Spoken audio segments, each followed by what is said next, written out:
Christ was a title and not necessarily referring to Jesus. 1. Christ as a title. The term Christ from the Greek Christos, meaning anointed one, is a title rather than a proper name. In early Roman writings, Christians often referred to a group of followers associated with a figure they believed to be the Christ, which could create ambiguity about the specific identity of their worshipped figure. Roman sources like Tacitus and Pliny the Younger explicitly mention Christus in the context of Christian worship, but they don't delve deeply into his identity.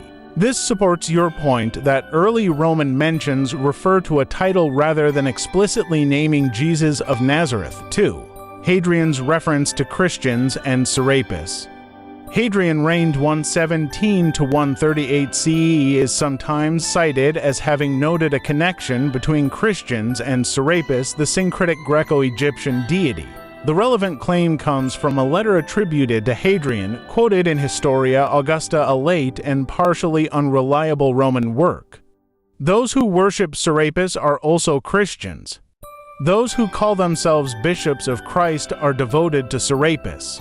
This statement suggests some overlap or confusion between Christian worship and the veneration of Serapis in Alexandria, Egypt. It reflects the syncretic nature of religious practices in the ancient world, where new movements like Christianity were often misunderstood or compared to existing traditions. 3.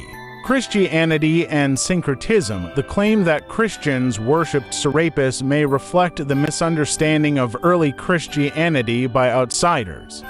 Christianity, still developing its identity, may have been seen as similar to other mystery religions or cults. Serapis worship, especially in Alexandria, emphasized themes of resurrection and salvation, which could have led to superficial comparisons with Christian beliefs.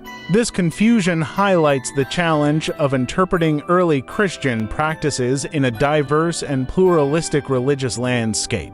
4.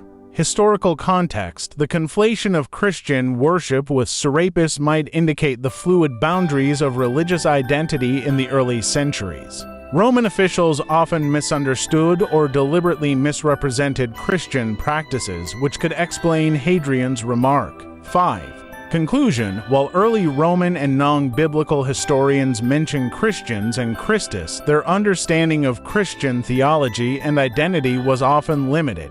Hadrian's supposed remark about Christians worshipping Serapis may reflect either ignorance or an attempt to dismiss Christianity as just another mystery cult. This reinforces the idea that early references to Christianity were shaped by the cultural and religious context of the time rather than precise theological knowledge.